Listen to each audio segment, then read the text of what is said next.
much. Oh, we are like I did do the countdown. We should do the countdown. Here, hey guys.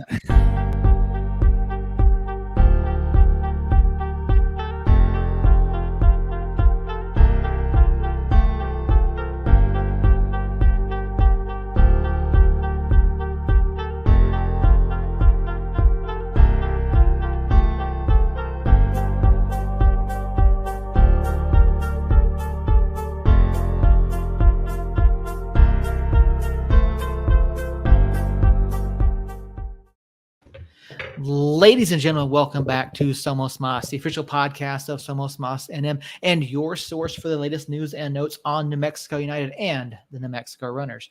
My name, of course, is Seth Bidoff. Thank you guys so much for joining us here on our social media channels, as we do each and every Tuesday night. Joining me tonight, we have Jacob Terrell, Earl Nieto. Guys, we've been off for a couple weeks. Appreciate you guys. I'm sure you enjoyed the couple weeks off. I was on vacation. You guys get to spend some time with your families. So, I mean, we're just going to jump right into it. Burning question of the evening. What do you think of the new kits? I think they're straight fire. I'm I definitely. can't hear you.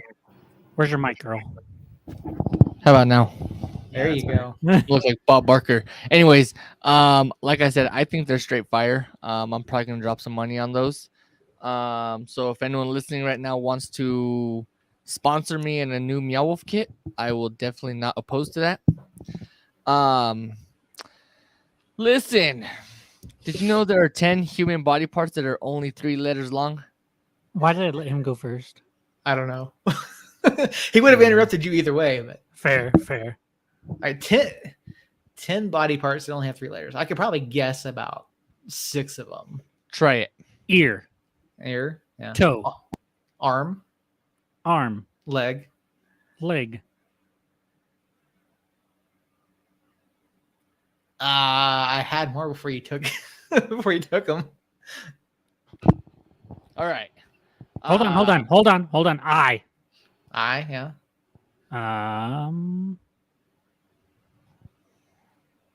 Tit. I don't know if that one would count, but I mean, you're not wrong. I'm counting it. So we were missing 5, 4, somewhere in there. 4 of them. Well, 5. Yeah, because mine. 4 my on your other one count, 5 on mine.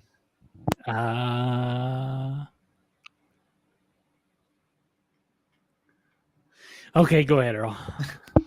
Well, it's about time. So there's the eye, the hip, the arm, the leg, the ear, the toe, the jaw, the rib, the lip, and the gum. How? It's gums. It's gums. No, it's gum. Gums. Gum.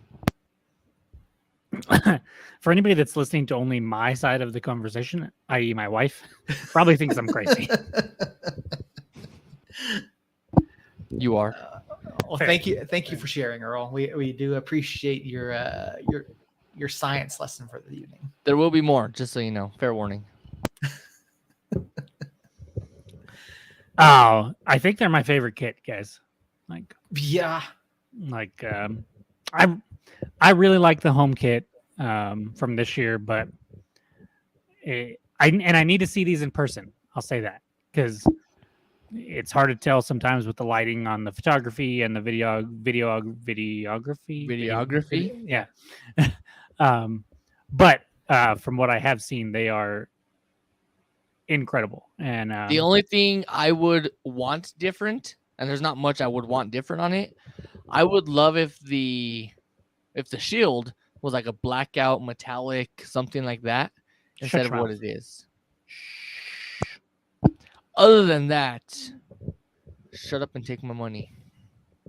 Yeah, I saw those kits, and I know there was a little bit of salt from a particular Twitter account that started going on and on about trophies, but hands down, are they also the same? Are they the same team that keeps complaining about a 7-0 loss?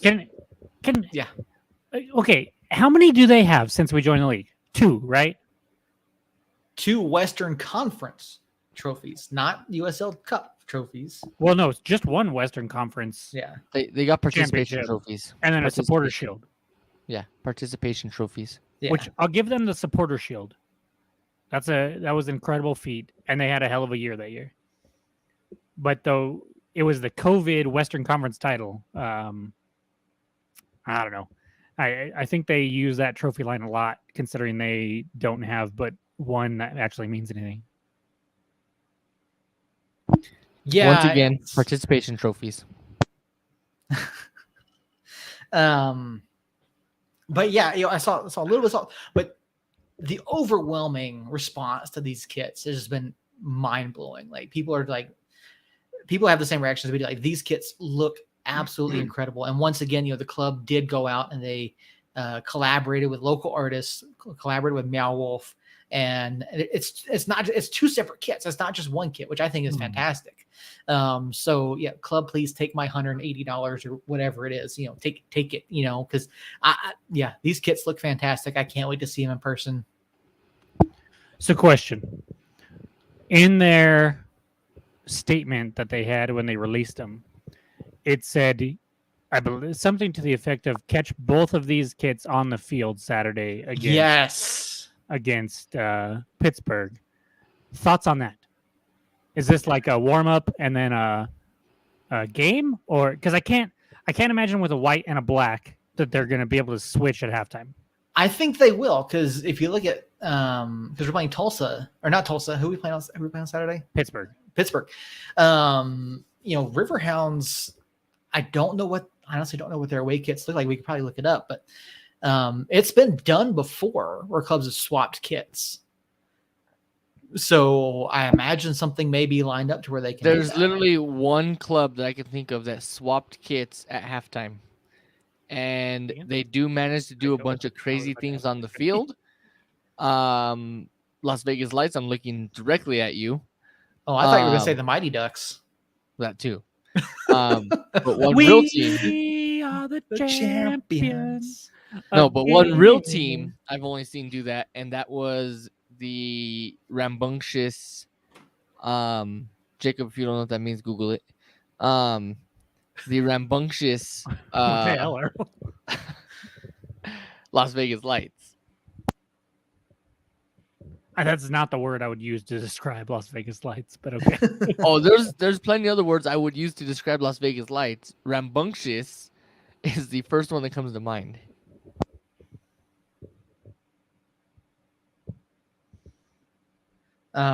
Yeah, sorry. I told the guys before they had some family news before the show. Not going to go into details on air, but he might be distracted. Yeah, a little bit tonight. But yeah, no, I mean, the kits look fantastic. Can't wait to see them. I can't wait to see what they do, because I don't think it's going to be like warm up and then match, because if you do one of those during the warm ups, very few people are going to get to see them, because the players are only out on the field for a few minutes, in the lead up to the match. And we know how New Mexico United fans are. They show up late. So they file in right before the match starts. I have a question for both of you guys. Okay. Which color do you want to see the first half? Oh, I want to see those white kits. Those white kits look fantastic. I want to see if we just play in one. I know it said we'll see both of them, but if I had to pick just one, I would pick the black ones. Okay, so new question for you both. Out of all the kits that United has, which four are your favorite? Which four? Did you say four? Did you say four? He said four. Yeah. Are we including keeper kits? I said of all. Okay, I'm setting parameters here. I'll let you guys think about it. On looks alone, I have to go, and Jake was probably going to go pick up. I think he's going to grab either Electric Playhouse or he's going to grab one of the keeper kits. I love these new kits here. I think these are probably good. I think these are my favorite ones. I love the Hex goalkeeper kit. I love that one. I think the original Meow Wolf Night ones, I like that one. And then I'd have to say the Chili's either the red, either one, red or green chilies, and then I throw in the new training kit as well. Like it's like that one exactly. Like I would throw those in there as like the number 4 together. So while Jacob is over there scouring his closet for whatever he has in there, so my 4 are obviously this one, but I prefer the white one over any of them. Yeah. And when Jacob gets back, make sure you comment on his fridge. So the white new one, I would prefer that one. This one is my second favorite. That's not a kit. The turquoise electric playhouse one, Mm-hmm. and then probably the white crane shares one. I don't know why that one punches me in the feels. Interesting. What was Hey, yours, Seth? Jacob. Before Seth says his again, what's in your fridge? Oh, I mean, we could be here a while if I were to list everything that was in the fridge, Earl. It's a random question. I'll tell you what's not in the fridge. Seth's answers to this question. So I said the new Meow Wolf one. I said that one. I said the White or original- black? I like the white. I said the original Meow Wolf night kit. I said, Really? Yeah, I really like that one. I said the what was the other one I said, Earl? Oh yeah, I said that one. That's not a kit. Yes, Shut it's your a, mouth. it's a training kit. It's the training kit. I said the Hex goalkeeper kit from last year. I like that one. And then my 4 was either the training kit or the I don't even remember. I'm just like so How do you distracted. not have either of these two? I said the the regular chilies. one? I said the chilies one. Yeah, the Chili's one. Yeah. Okay, you're all wrong. Every single one of you. At number 4.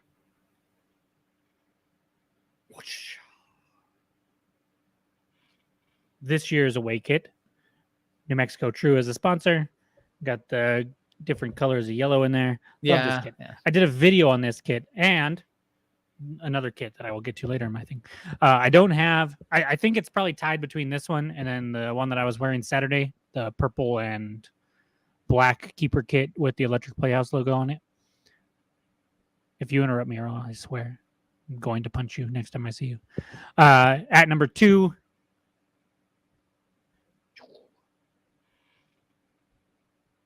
this year's home kit. Beautiful. It's just beautiful. And then at number 1, probably this year's Meow Wolf in the black. Okay. Those are all terrible decisions. Listen, You're a terrible decision. Listen. Did you know the King of Hearts is the only king without a mustache? Yes. I have seen that before. Completely random bit, but yes, I have seen that. You're asking the person who has a playing card collection if he knew it, really? Did you know that? I did. Well, Now, those of can- you listening and watching, you guys probably didn't, so now you do. You can use this. You can use all these facts on your next family barbecue when it gets boring and a little awkward. You can thank me later. Yeah, someone needs to get a UD in here. Earl knows what I'm talking about. So did you see the flags for Saturday? I did. Those look incredible too. Like I'm gonna get Take my hands 4? on some flags too. I'll take 4. Yes. I will definitely be getting one of those. And if they have a scarf, oh, They God. do. They do have a scarf. There's a new Meow Wolf Night scarf. What? Did you not read the press release that homie sent you? Of course I did, but Homie. Of course you didn't, because it was there. Meow Wolf Night scarf. Okay. It's a good thing I get paid this weekend. That's all Right? I gotta say. Right? It's a good thing I got a 24% increase. Ooh. I hate you. Yeah, if Jacob would have started earlier, he would have got it too. No, I would have had to start last year because I can't get it till I'm off probation. Not true. Very true. Not true. You would have to finish your probation by 2023, and you qualify for it. Yeah, last year I just said that. No, you're not listening. You're not listening. You would have to finish your probation by June 2023 in order to Oh, qualify you didn't say for June. You just said Listen, 2023. listen, Linda, listen. Linda, listen. You're not listening. Yes, you would qualify for it because if you would have started in June like you're supposed to, you would qualify for it because you'd finish your probation by that time. You'd fall in that category. Well, I have a theory of why I didn't start till after July, anyways. So that I- fits that theory. Do I want to know? The state park's budget resets true. in July, obviously. Not true. That's not true. That's not true. No, go back to your fridge. I like it. now we can see Jacob's address on his mailbox. I don't have a mailbox. No, that's just his front porch. And I don't know. That's my backyard, actually. And I don't even know my address, to be completely honest with you. I got you. I'm a state employee. I can figure it out for you. Earl's do got that. access to some database, I bet. I'm the government. I just know these things. They're just in his head. That's gotta be it. All right. Yeah, it'll be interesting to see, Saturday night, the kits, the flags. I wish there were more than 3,000 flags available. But yeah, they look because fantastic. I'm gonna get about 2,999 of them. Yeah. Maybe our buddy Tyler will hide a box somewhere. Tyler, if you're listening, I will buy you a burrito. Hey, there you go. Burrito for a flag. That's not a bad deal. It does say scarf. Ooh. Told you. Yeah. And yeah. Thank God it's payday this weekend. That's all I have to say. But yeah, there you have it, guys. New kits. The New Mexico United obviously puts out some of the premier kits in the USL Championship. I don't care what anybody else says. I mean, they just every time a new one comes out, you see all the praise for what the club does, for the collaborations, for the artwork. But yeah, I think that these kits, and if you look at the pictures of the players themselves, because they took suggestions on which players people want to see. I asked for Peter, but apparently Pete's gonna be rocking them on Saturday night. So can't wait to see those. They look fantastic.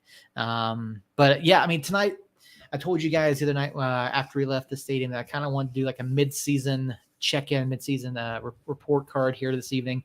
Obviously, United's coming off of a kind of split decisions last week against RGV. Picked up a win in the midweek and a draw on Saturday night. Guys, looking at where we are so far this season, we're now 17 matches in. United is sitting, I believe, 6th in the table. What's that? 7th? Sixth. We are 6th in the table. 8 wins, 3 losses, 6 draws on the season. 30 points, plus 12 goal differential. Currently trailing Los Dos, El Paso, San Diego, Colorado Springs, and San Antonio. I mean, Jacob, initial thoughts on the first half of the season? I know early on you were kind of worried a little bit. Do you feel better now than you did? Yeah, I think anytime you can win 5 matches in a row, especially, I was worried because we were the better team several times, but then just couldn't get the results. And now we seem to be, at least not with the last match withstanding, but the last, 5, 6, 7, 8 matches before that, other than the Birmingham one where we just didn't have it that night, I felt like we've played really good and have been the better squad in all those matches and got at least a draw in all but, or in one of those matches. And so, yeah, I think it's you got to be looking at the table. Like you said, there's 5 teams above us, but we have 3 games in hand on Los Dos, 4 on Locomotive, and 2 on Loyal. So, and we're only 4 points behind Loyal for 3rd place. Had you told me that was going to be the case after the Sacramento match, probably, if I remember right, that was the match right before we started the winning streak. No, let me double check. San Diego, sorry. If you told me that was the case, San Diego, after giving up a late goal, did we give up a late goal or did we? I had all this squared away in my head, and now I cannot remember to save my life. But had you told me that was the case after the San Diego match, I would have been like, "Ha, you're crazy." So to have 4 matches in hand, no, we scored a late goal there. So to have 4 matches in hand over El Paso and at least 2 over everybody else, I feel like we're in a pretty good spot. And I mean, if I had to give like the team an overall grade, I think it'd be like a B minus. Okay. I think there's room for improvement there, but all in all, we've recovered nicely from a shaky the first 2 games were good, and then after that we had a little bit of a shaky spot, and then since then we've done pretty good. All right. Earl, what? I think you were kind of in the same boat as Jacob. You were kind of worried early on. Clubs turned things around a little bit. Still 3 matches so far this season where we've given up goals in the dying moments of the match. Do you think that's something that has been improved upon so far this year compared to previous seasons, or do you think that there's still room for improvement there? And where do you rate the season so far? So it's improved a little bit. We still have the tendency to give it up at the last second of every match. And I called it on. It's been 17 matches. We've done it 3 times. Not every. You had your turn. So listen. yeah. Sorry. I didn't have anything after that, but so like I was saying though, we do still have a tendency to give up that late goal in the dying seconds of the match. Like Jacob said, we've only done it a couple times. 3, I think, is what he just said. Do I think there's room for improvement? Yes. If we were to not slack back in the 70th minute or the 65th minute and allow the opposing team to gain momentum, that's definitely a good start to improve. So rating the first half of the season, I would give it a B plus. B plus. Okay. I do have one concern. With the way Isotopes Park is set up and as loud as that place gets and as many fans that we have there every match, we don't perform well there for whatever reason. Last year, I think, was our best year. With we were 9-1-6, so we still had 6 draws, which isn't great, but we did only lose 1 time. I remember earlier this season we had the longest unbeaten streak at playing at home, but I just feel like we should be better there. This year we are 3-1-4, so the losses aren't there, but I mean, the 3 of those draws were last second equalizers. That's 6 points. You give us those 6 points, we're sitting solidly in 3rd place, I believe. We're sitting tied for 2nd with matches in hand on everybody but San Antonio. Mm-hmm. And those are huge. So really, another thing that can be improved, it's not even with the club, it's with the fans. I mean, there are moments of the game, and I'm not wanting to be the Stephen A. Smith today because he did kind of go off on the deep end today. Stephen A. did, really? Yeah. Oh my gosh! Wow, Yeah. That's crazy. But really, the fans, if it's the 65th minute and you guys can literally hear probably a pin drop on the grass, something's wrong. I mean, I'm not expecting Bundesliga where you have the entire stadium just blowing the place up or just setting fires in the stands, but some participation that's not calling the player's last name when they score a goal would be nice, or not singing "Stand By Me" after every game when all the fans have already left. That's not when the club needs it. The club needs the fans. Jacob, put your freaking eyebrow down. The club needs the fans about 95% of the time. And if the lab were to be crazy loud like Seattle Seahawks Stadium, I believe we'd probably perform a little bit better there. So nothing the club can really do on that part. The fans can be a little bit better. The thoughts and opinions expressed on this podcast are those solely of the individual that expresses those thoughts, and not of Somos Moss as a whole. Just want to put that disclaimer in there. I don't know what game you're talking about. We stand next to each other every match we go to. Yeah, and you're quiet as fuck. We're media, loosely. Oh yeah. Loosely. Sorry, if David, you're listening to this, we do not cheer on the field. Instead, we volunteer our time. I do blame Sombrero Man. You didn't even capo last game. I do blame Sombrero Man only because he's a A's fan.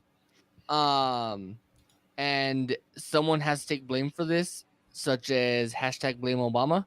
So this one's hashtag blame Sombrero.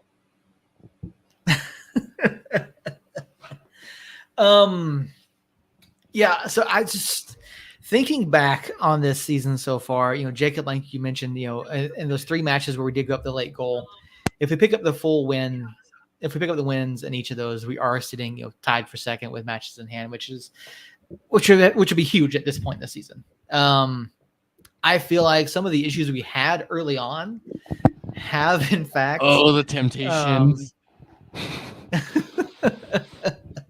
I feel like some of the issues we had early on have gotten better, particularly as Aaron Reeder mentioned earlier.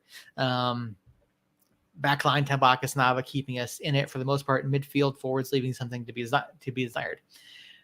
Midfield early on, absolutely. There's a big disconnect, and we've talked about this throughout the season with getting that ball forward. It's gotten better in recent weeks. I'd say over the past month and a half, and so we're seeing improvement there. The goal on Saturday from Jerome was one of the first ones we've had in a while from open play. So to see Suggs of all people get that cross in, Jerome get on the end of it, I think it's a portent of things to come. I feel like we're going to start seeing more. I'm sorry. Did anybody see that goal? Very good point right there. I know we didn't, because we were actually trying to make our way over there because the signs had fallen down. So we didn't see the goal. Yeah. I saw Kiesewetter snap his head and then the ball go in the back of the net. I didn't know who passed it at first or anything like that. So yeah, we had a pretty good view of it from the press box. So you could see Josh send that ball in and then Jerome get on the head of it, get the header to it. And it was a fantastic goal. It really was. And so I think, like I said, I think it's important to things to come from United. I think we're figuring out ways to get that ball forward with guys like Suggs coming back. You've got Amando who could be back by the end of the month. I think that's a very realistic expectation. Seeing Amando come back, that's just another threat, because Amando can play out of that midfield too. And something we've seen more in recent weeks has been Sergio Rivas driving forward, although he had a terrible night Wednesday. He was driving the ball forward. Christian Nava's been being able to drive the ball forward. You saw, Alexi doing it. You saw Kalen pushing forward, Josh. And so there's a lot of positive things to take away as this season has gone on. Who wants a controversial take? Uh-oh. Earl's going to say we should bring in JPG. Anyone at all. Perfect. So my controversial take is I feel like Sergio plays better when he's in the forward position and Nava is trailing him. That's not a bad shout. I don't think it's controversial at all, because we saw it a couple of weeks ago. We saw Sergio get moved up to that 10 role, that 10 spot, and he played really well. He did a very good job spelling. I believe it was Nico that night, and you could see the ball from. Earl just had a solid soccer take. He did. Earl actually had a solid soccer take, but he packaged it as a hot take, which was wrong. But no, I packaged it as a controversial take. Because hot take, controversial take. Listen, it's controversial to some because some people don't like Sergio playing at all. Some people also bitch and moan on Wednesday nights that it's Saturday nights. Sergio is Saturday nights. Thank you very much. It was Wednesday, by the way. Um, That's exactly right, Aaron. Earl had no idea that was going to be an actual good take. no, I called it controversial for a reason.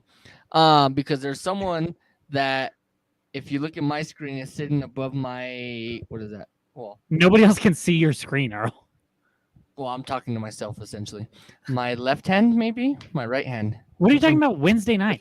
The guy above right here, text me and Seth saying Oh, that a text. Sergio Okay. was the new JPG. He is. So it's controversial because Jacob doesn't think that Sergio's that good. No, I think the talent My is there. I think My he's point. played like dog crap this year, is what I think. At Okay, times, so- at times he certainly has, but he's had other times where he's been very good on the ball. But I don't know I don't know why he's been so inconsistent with that. He's had maybe 2 matches that I thought he deserved like a positive grade, and probably like barely a positive grade. And how many the of rest have those? not How been many? good at all. How many positive grades did we give JPG? I can I think gave of him 1 one or from 2. you, Earl. I gave him 1 or 2 the last year or so. So he's now equal to JPG. Yeah, I was higher just on said him. he was the new JPG. I was higher on JPG than you guys, but I also tend to look at the game a little bit differently than y'all do. So You're also a soulless bastard. I feel like that was a shot at us, and I don't appreciate it because he was bad. He was just bad. I can see positive things that he did every once in a while, but on a whole, he was a negative last year, especially when he was on the pitch. And you're a And negative. you can't disagree with that.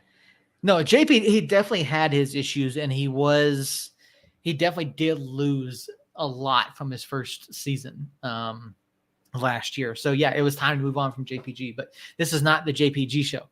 This is Earl has actually had a very damn good take for once show. Oh, I was talking about Sergio. Yeah, I know. That's what I'm saying. He actually had a very good take for once. I mean, Sergio. Maybe I did my homework.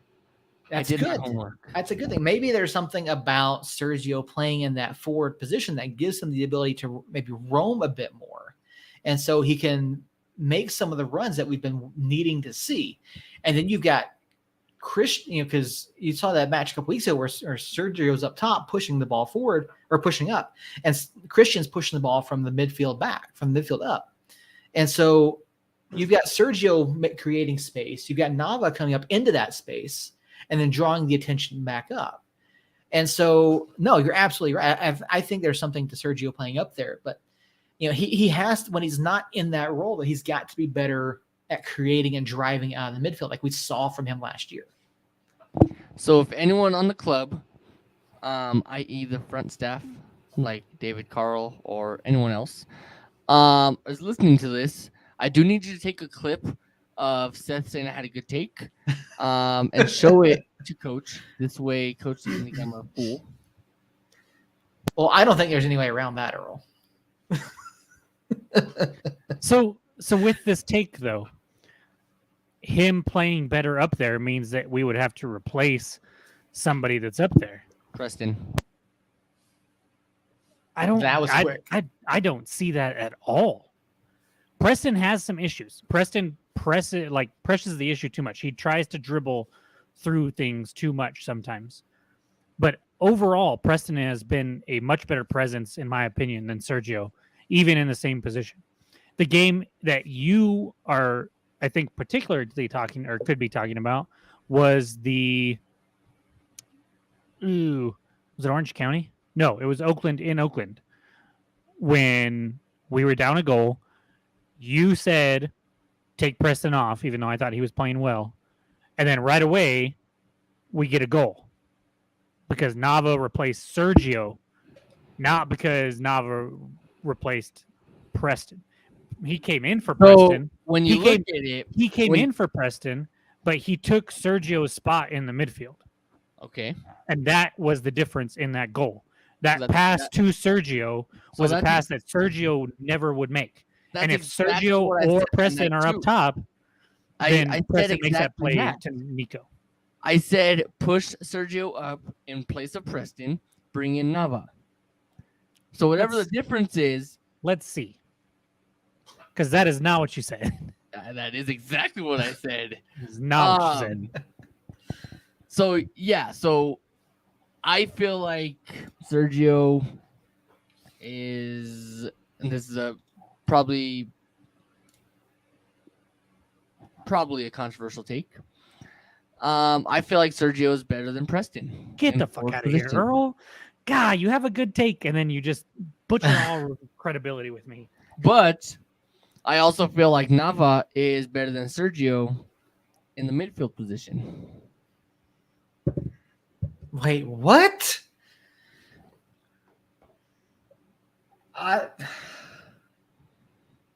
You created a monster, Seth. You said he had a good And take. You with said he had a that- good take, and he was just like, "Oh, I had a good take. I'm gonna run with it." the And only with that, kids, it's my bedtime. the only good part of the take is that Sergio has been playing better as a forward this season. That's the good part of the take. I don't think he's better than Preston as a forward. I think, yes, Preston has some issues. We saw some of that on display Saturday night. Preston was taking some really ill-advised shots. Say what you really wanted to say. Like, I was watching Preston on Saturday night, and there was one shot in particular going, I think it was going towards the north end, and he shot the ball from around 24 yards out when he still had room to drive the ball forward a bit more, get a better shot. And this is something that Preston's been doing, and Nico does it at times too, but Preston just does not. I appreciate the enthusiasm to shoot, but he hasn't been shooting from good angles. He hasn't been shooting from high conversion spots, and he seems tentative to me to get into the box to get that better touch, get that better look. And he's done this multiple times throughout the season. But I don't think Sergio is better than him as a forward in terms of what he can do. I also think that, okay, and Earl, you said that Sergio was better in the midfield than Nava, right? This season, he has not been. No, Oh, you had it the other. Okay, I thought you had it that way. Yeah, this year Nava has been head and shoulders better than what Sergio has been out of the midfield. Okay, real quick. Wednesday, June 15th, 8:48 p.m. Earl Nieto. Why do we look like burning dog shit tonight? Nobody replied to that. Earl Nieto. How the fuck? I replied, I wouldn't say we look that bad. Earl Nieto. Preston needs to be switched. End of text. Me? What? Preston has been the most impressive so far. What game are you watching? These are Blah, blah, lies. blah. These are lies. Well, my call played out well so far, even though it wasn't your call that played out well. It was Nava moving to the midfield, not Preston coming off. But did Preston come off? Yeah, but my argument was that if Preston comes off, if Nava goes in for Rivas in that same play and Preston is still up top, that same play happens. Preston How makes is- the same. How Preston is makes the Christian same pass. Nava not on transfer market? How is he not on transfer market? Yeah. Because transfer market is transfer market. I don't know. Who cares? You should write to them, Earl. Tell them that Christian Nava needs to be on there.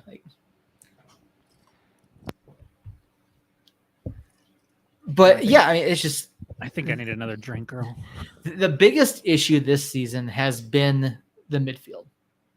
I don't fault the forwards for the number of goals that they haven't, for the number of goals that they have.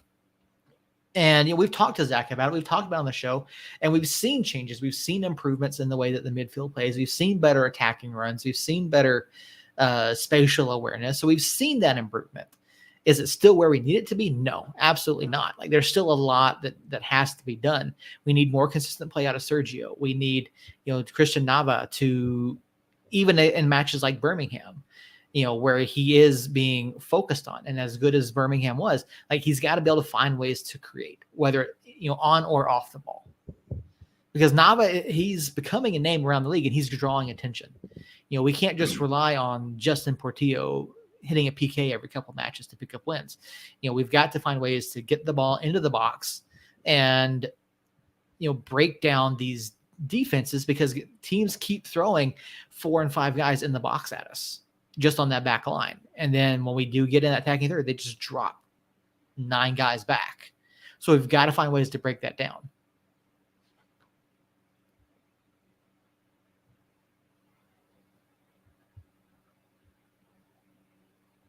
Sorry, I am looking up stats at the moment. There you go.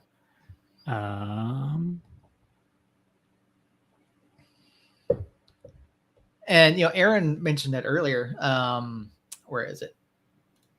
Bring his comment back up. Backline, Tambakis, Nava keeping us in it for the most part. The back line and Alex Tambakis have been fucking phenomenal this year. They really have been. We've got one of the best defenses in the league. One of the best conversion rates against. Alex is, in my opinion, in running for keeper of the year. He just won goal save of the month once again for his stop against Orange County. And this back line, no matter who you're throwing in there, we had Kalen out, we had Suggs out, years he's been out. You throw in Rosh, you throw in Alexi, you throw in Will. Will has been phenomenal. I loved seeing the way that Will plays out there. You've seen the effort and from Tete, and like these guys are putting in shift after shift. And that's one of the areas that we needed the most improvement on from previous seasons, is that back line. And these guys have been phenomenal this year. Agreed. So the 2 stats that I was trying to find at that particular moment were goals for and goals against on the season. We know, we at least, the 3 of us know about the goals conceded being towards the bottom of the league. But where do you think, if you haven't already looked it up, where do you think we rank in all of USL Championship in goals scored? Goals scored, I believe we are around 13th. I said, if you haven't already looked it up. I actually haven't looked it up tonight. I knew it before the match the other night. We are tied for 13th with Okay. 4 other teams with 26. Yeah. So that's basically middle of the pack, like almost square in the middle of the pack. And then we're tied with San Antonio on fewest goals, or San Antonio and Louisville with 14 goals conceded. So I think that you can win a championship being middle of the pack in offense and that good in defense, depending on where your offense is coming from. Mm-hmm. And like you said, if it's coming from Justin Portillo penalty kicks, probably not a recipe for success in the playoffs necessarily. However, we saw a team last year in Orange County that had a rock solid defense. The offense was up and down. They got hot at the right time. They ended up winning the cup. I don't think that's out of the question for us. I think the talent is there. I think the tactics are getting more and more solidified, and the team seems to be doing better and better with them for the most part. So I think we have the ability to make a run and catch, maybe even catch Colorado Springs in the standings, host a playoff game. I think is definitely in the realm of possibility. In fact, I'd be disappointed at this point if we don't. We had a rough first half of the season when it comes to injuries, up and down the lineup. I mean, Moreno, obviously we knew Moreno was going to be out, but he's going to be coming back.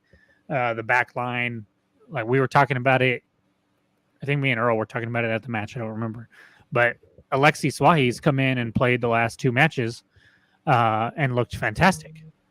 And that's a guy that in the first few matches, because he started the season as a starter, and I thought he looked spectacular. And then I think he picked up a small knock, and Gearwood or Tete or somebody took over for him, and they looked spectacular. So Alexi couldn't get back on the pitch. So the fact that we have everybody healthy and can, especially in this, 5 games in 14 days, 15 Mhm. days, something like that. We're gonna need that squad rotation. So to have that depth on the back line and it still being solid back there is great. I would love to see Sainty start to get some more run in the midfield. We talked about midfield being the problem, or at least part of the problem. Sainty's a guy that me and Seth saw him in a a preseason after a preseason match doing some drills and stuff, and I mean he stood out tremendously to us in that and had a rocket that I think even if the keeper was in front of it, it would have gone right through him. So want to see stuff like that. If that means less Sergio, so be it. At this point in time, until Sergio shows me that he can actually play a position that we need him to play in the midfield, then I think I'd rather have Sainty in there. And we look at Nava. Look, we all love Nava. He can be a freaking spark plug, but the only time he's been effective is if we have had the lead and the other team is trying to get that second or get a tying goal. And when you try to play him in a situation where we're down, or even if it's a tied game, specifically at the lab, we've seen teams pack it in and not give anybody the space, give Nava specifically the space to use that quickness and speed that he brings off the bench a lot of times, and it hurts him. So I can tell you, and then you see him get muscled off the ball a lot. I mean, you see him he's 5'5" or something like that. I can't remember off the top of my head now. I mean, he's tiny, and you know who's not going to get muscled off the ball? Sainty. Sainty is a freaking unit, and also has speed and quickness. And so I'd love to see him get some more run. I know he's been away with some national team duty and stuff like that in the first part of the year. So I think setting up, we're in a really good spot to make a run this second half of the year. And hopefully it starts tomorrow night. Aaron had a great comment over chat. He'd love to see Seymour in that defensive mid role in front of Kalen. And Will can't actually play that. He's done it once or twice already this season, where he lines up almost in the Micah Zira JPG spot from last year. That was his position coming in. Yeah, it absolutely was. I was shocked to see him as a center back throughout preseason, but he's come in and he's been a freaking stud at center back. So yeah, he's been fantastic. So that is a role that he can fill, and I think that would be a great. I think it's a good shout there, Aaron.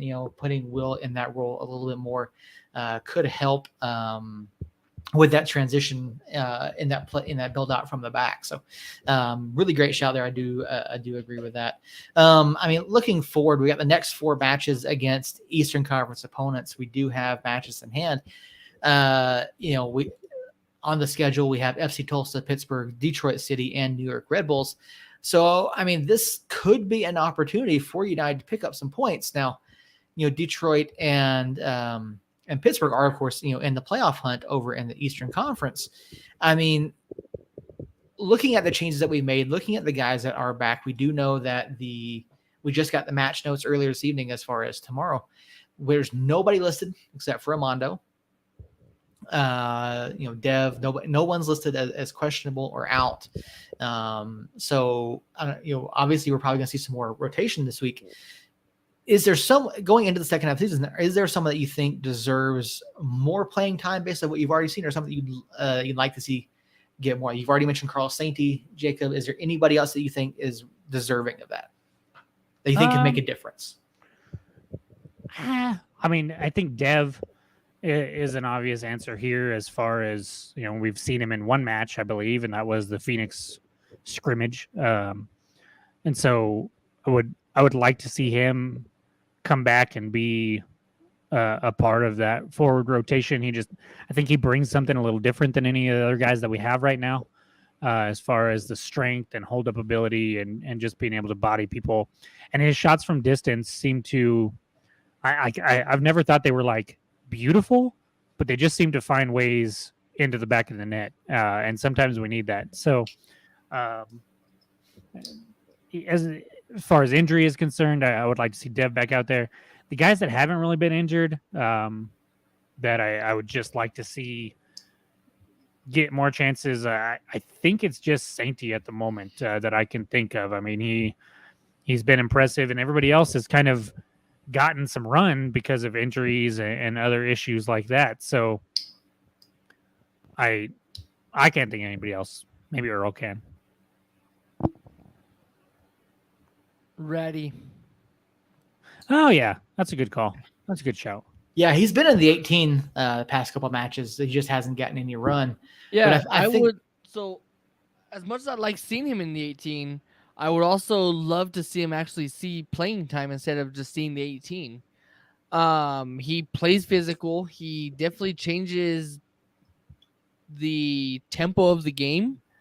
Whether he brings a spark on by pissing someone off and making them cause mistakes, or just gets downfield and causes an extra body down in the attack.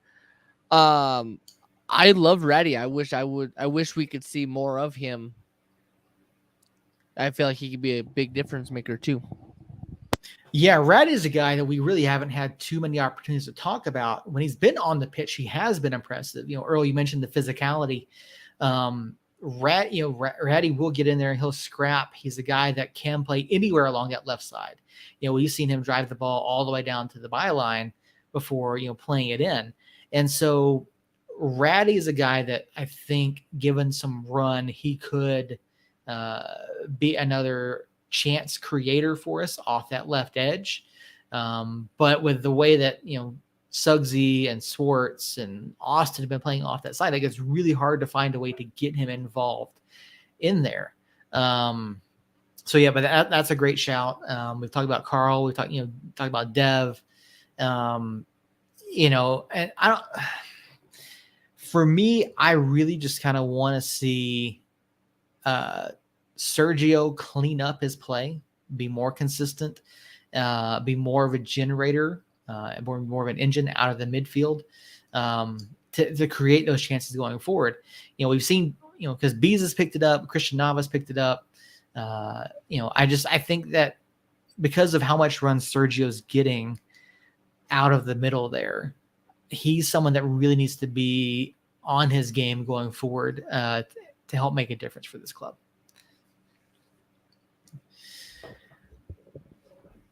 I would agree. I'm not holding my breath. Completely understandable. Yeah, like I said, Sergio's just been inconsistent this season. I would like to see a little bit better out of him. And I think, I know he's got it in him. I know we've seen flashes of it. But he's got to find a way to get more involved. We've seen Christian drop back super deep. We've seen Bees do it. We've seen some other guys dropping back as well, trying to get involved and move that ball up. And so getting the midfield more involved will help turn the tide here over the next few matches and into the end of the season. So looking ahead specifically at this week, 2 matches, FC Tulsa and Pittsburgh Riverhounds. FC Tulsa just below the playoff line over in the Eastern Conference. They're sitting on 22 points in 8th place. They're 2 points back of the Miami FC, Earl. What do we need to be looking for tomorrow night against FC Tulsa?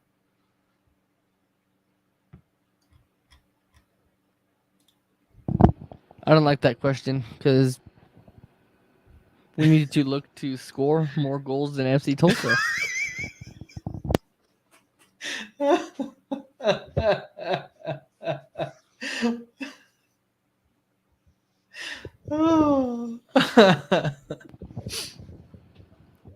Aaron, glad you got a laugh out of that one.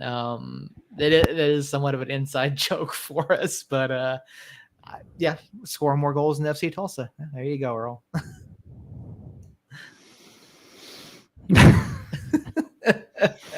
Oh man. So yes, we do need to score more goals than FC Tulsa. How we plan on doing that is where I am curious to see. I wouldn't mind seeing. I feel like we definitely have been trying to attack through the middle of the pitch a lot lately, and some of that is to do with how people are playing us. But specifically in the second half of this last match, we saw countless times where Brucey was all by himself on the right side, closest to the third base dugout there. Did you see? And I would love to see Brucey and if Harry's back healthy. This is what I'm getting at, Aaron. I just didn't go quite as quickly as you did there. Yeah, you're taking too much time. Listen, did you know it's physically impossible for pigs?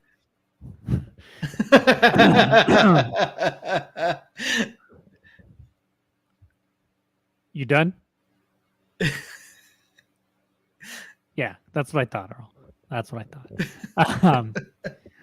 I want to see Brucey and Harry and Suggs and Ratty, if he's out there, get the ball in some wider areas, specifically in the final third, and see what they can do there. The playing through the middle that we've been doing is very exciting at times. It leads to a lot of moments, but it just hasn't led to goals. And sometimes I don't want to see width followed by a bunch of meaningless crosses, because I think a lot of times people associate width with just meaningless crosses, and sometimes damn it, Earl. That's a good one, Earl. That's a good one. I appreciate that one. I don't want to see, because we don't have guys, especially if Devin's not in there. Like, Nico's a fantastic striker, probably the best striker that we've had on this team since Kevon, maybe even including Kevon. But he's not an aerial guy. I mean, not to say he can't get a couple headed goals in, but he's not a guy that you just send across and know he's going to get up and get on the end of it. That's just not the way it works there. So just want to see us use that width to maybe draw some people out and then attack through the middle in some situations. So I'm hoping to see some of that. I haven't done a lot of research on Tulsa this year yet. It just hasn't happened for me. But I think the defense will be able to hold up. Yeah. No, don't give him the pub of showing it. I think the defense will hold up against Tulsa. I think at most we allow one goal. It's just a matter of if we can score a couple that'll determine if we get 3 points or 1 or God forbid 0. So that's some of the tweaks that I'm looking for, and of course Sergio not in the starting lineup. Yeah, Aaron, to your point about using some width, and to what Jacob said as well, that's something we talked about before and after Birmingham. We didn't really get very wide, and it really played into what Birmingham wanted to do defensively. So, yeah, using those wide spaces, we saw it a little bit over the past couple matches against RGV. And we saw it pay off, especially in the match on Saturday. You know, Jerome getting the header off the Suggs cross and nearly getting a second off of the Nico cross on the other side. So yeah, that's definitely something that United does need to take a bit more advantage of, especially in places like Tulsa and Pittsburgh, where we're not in Pittsburgh. But in places like Tulsa where they have a bigger pitch, you know, you want to be able to force the opponents into those areas and pull them out of position. So, yeah, FC Tulsa should be interesting. They're our team again. They are in the hunt for the playoffs. There's a very real possibility that they could be a danger on Wednesday, but I think United is going to go on the road. They've got a little bit of momentum after these 2 matches against RGV, and I think we have a better idea of what we need to do going forward. So I'll start us off with our predictions for Wednesday night. I'm gonna say 2-0 United on the road on Wednesday.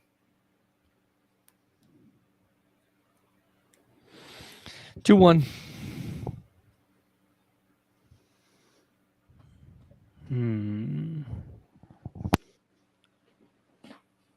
1-0.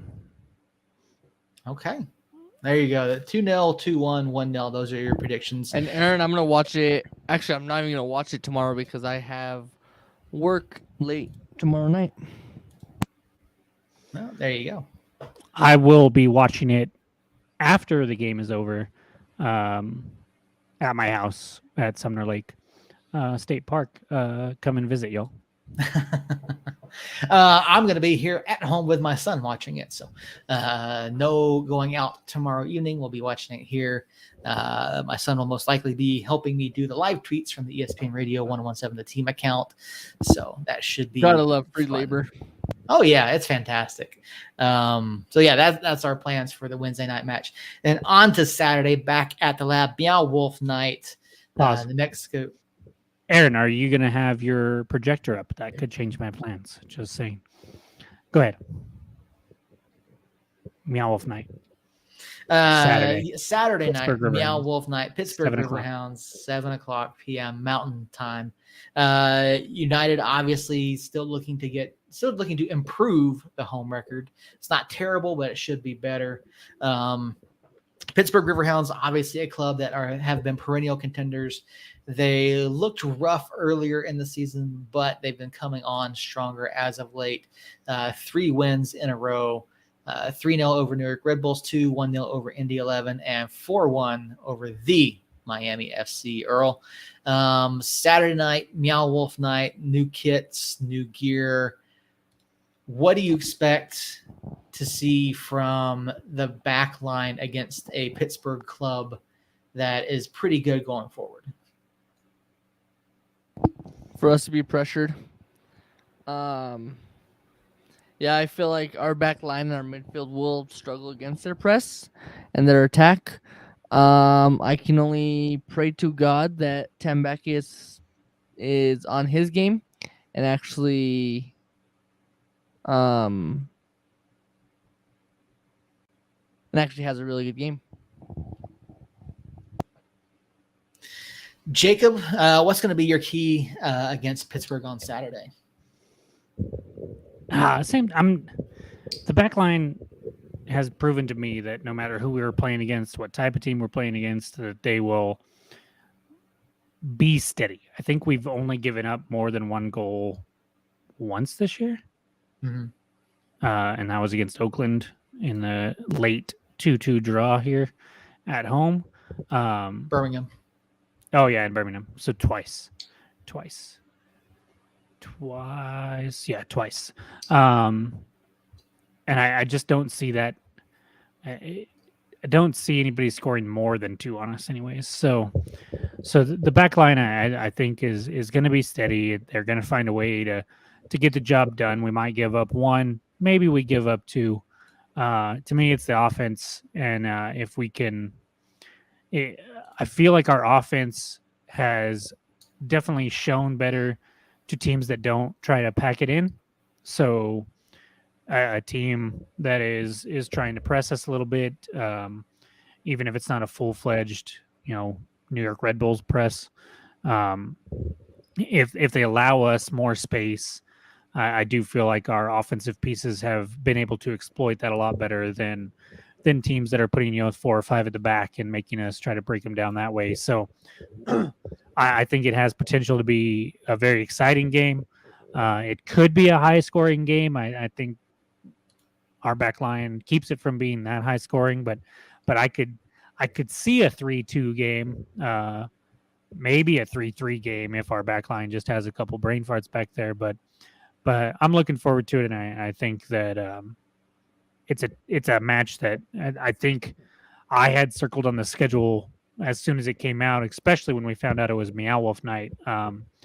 It's definitely one that I don't want to miss, and I'm not going to, thankfully. But Sunday, this new job, having to work weekends, I can make it to the matches, but then getting home at 1, 2 in the morning and then going to work at 7, not the best for a 33-year-old body. At this point in time. Who are you talking about? You're not 33. I am 33. I don't want to hear it. I'm 37. 33 and 21. You guys don't have any room to say Yeah, anything. Boomer. you are at that age though Boomer. where you like sleep doesn't matter to you. Like you just find it's like my grandpa that used to go to bed at like 11 and get up at like 4, and that's the age that you're at, Seth. Essentially, I'm calling you a grandpa is what I'm doing here. There you go. Aaron over in the chat got a prediction for his team sheet on, I'm assuming Saturday. Aaron, is that correct? Tambakis, Yerzy, Kalen, Tete, Portillo, Will, Bees, Sainty, Nava, Brett, and Jerome. I like it. You know why? You know why? I'm not sure about Jerome. Jerome is a mystery wrapped in a riddle stuffed inside of an enigma to me. He's looked really good this week. The first half. The second half, I was yelling at him on multiple occasions to make the right play, and he did not. So, yeah, I mean, there was the one pass they should have laid off, but I mean, I think Nico had one of those too, or Preston had one of those too. Like they just didn't link up, correct. Oh yeah, it was Nico to Preston, or Nico to Jerome. He like put it behind Jerome. Like, yeah, you can't have stuff like that happen. But at least he tried to make the play. Yeah. What Jerome was doing that was driving me nuts is the big one that comes to mind is late in the second half when we're still up a goal, breakaway 2-on-1. Nico's on Jerome's right, probably 5 or 6 paces ahead of him. The defender's in between them, kind of shading Jerome's side, maybe 3 or 4 paces ahead of Nico. Plenty of room for Jerome to get the ball to Nico. I think it was probably just inside their half, maybe a little closer to our goal or to the goal. But instead of making that pass, he dribbled, and that's the one where he was taken down, using air quotes, taken down, and tried to sell the penalty, which there just wasn't a penalty from my point of view. We were sitting basically right in line at the third base dugout with him, and I don't know. That was one of 3 or 4 plays of a similar ilk in the second half that I thought he, instead of making the right team play, he made the right Jerome play, and I did not care for it. Yeah, I get that. I get what you're saying. I understand, the desire to see a little bit better play there. He wasn't the only one to miss some shots or miss some open plays, or the better play, I should say. But what he did really well in these past 2 matches was he got involved in the final third. He held the ball up. He was forcing defenders to have to make a decision. And we saw it time and time again. Like, he kept getting foul after foul after foul. Now, granted, a lot of them weren't called, but he was doing what he was supposed to do as the big man up top the past 2 matches. So that's one of the things that Jerome does really well. And it was really good to see him get in there on Saturday and get that goal. Nearly got the second one. The second was the great header as well. So he has got some opportunities, and I think that this run here has given him a lot more confidence, because the only other solid appearances he's had was in the Open Cup. Mm-hmm. So I think that's why I've been so high on seeing what he's done these past two times out, and I'm interested to see what he could do again going forward. Having that confidence and the comfort with the guys on the pitch now. For me, of course, it's going to be the battle of the midfield. I watched a match earlier this season with Pittsburgh where they had 6 people playing in the midfield. It was like a 3-6-1 or something like that. I don't remember exactly what it was, but it was just absolutely ridiculous the way that they lined up. And it was one of those formations where you could see that Pittsburgh was definitely just trying to dominate the middle of the pitch and control the possession there. So that battle, if we can disrupt their midfield, if we can prevent them from taking control like they want to do, then we're going to be in good shape on Saturday evening. All right. So score predictions for Saturday against Pittsburgh. 2-1. 2-1. Okay. Jacob? Hmm. No one cares. Hey, do you need a ride, Earl, Saturday? Or do you need a ride Saturday, Earl? Do you? Too bad. Joke's on you. My wife takes me. Yeah, that's true. I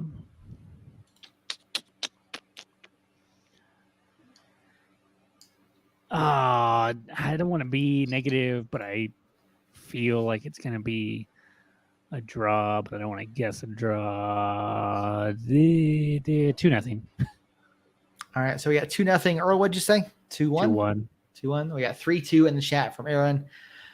I'm going to say 1-0 United on Saturday. Pittsburgh's good offensively. They've got a slightly higher conversion rate than United does. They've scored a couple more goals, but they've also allowed more goals than we have. So I feel like there's an opportunity here for United to pick up 3 points against a strong Eastern Conference side. That being said, I would not be surprised if it ended in a draw. But I think it's going to be 1-0 United on Saturday evening. So. All right, gentlemen, there we have it. You got our mid-season report cards on New Mexico United. You got our predictions for the 2 upcoming matches against FC Tulsa and Pittsburgh Riverhens. Aaron Reeder calling in Christian Nava hat trick against Pittsburgh on Saturday. Aaron, if you get that, we will all buy you a beer. How about that? I think if Christian pulls a hattie, especially against Pittsburgh, that's worthy of some drinks there. So, all right, gentlemen, I think that's going to do it for this evening. Jacob, go ahead and get us out of here. Hang on, before we listen to his annoying voice again. Listen. Did you know that competitive art used to be an Olympic sport?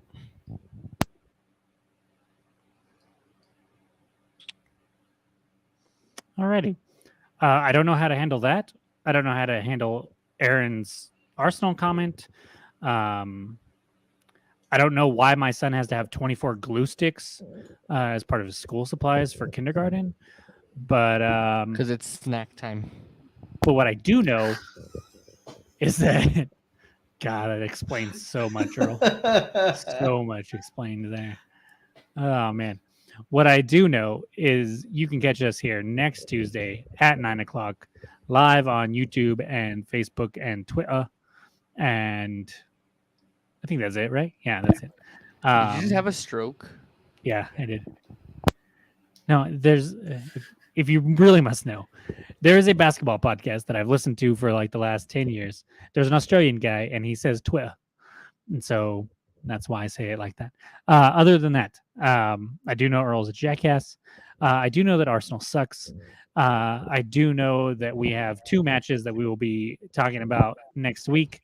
You know what you don't know, though? God damn it, Earl. Everybody say bye to Earl because he's leaving for the rest of the night. Oh, I wasn't canceled. Okay. What you No, don't... no, because you shut up and then you started talking again. It's because you shut up, Earl, and then you started talking again. And I do know that we will be talking about at least 4 points. I'm going to go out on a limb and say I know that we're going to be talking about at least 4 points gained in the next 2 matches. And I don't know what that is. I think it's an offensive term or offensive gesture that I don't think the Braves should use anymore. But you can't do that on there. We'll get canceled. Yeah. Good night, guys.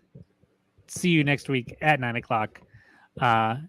Watch New Mexico United play tomorrow night. I think it's at 6:30. 6:30. Tomorrow night at 6:30, and then Saturday at 7. Meow Wolf night. Be there if you can. Get yourself a kit. Get yourself a scarf. Get yourself a flag. Get yourself some Dion's pizza, cheese pizza from the dugout, if you'd like. And until that's our pizza, they can't touch it. True. And until next Tuesday, somos unidos, guys.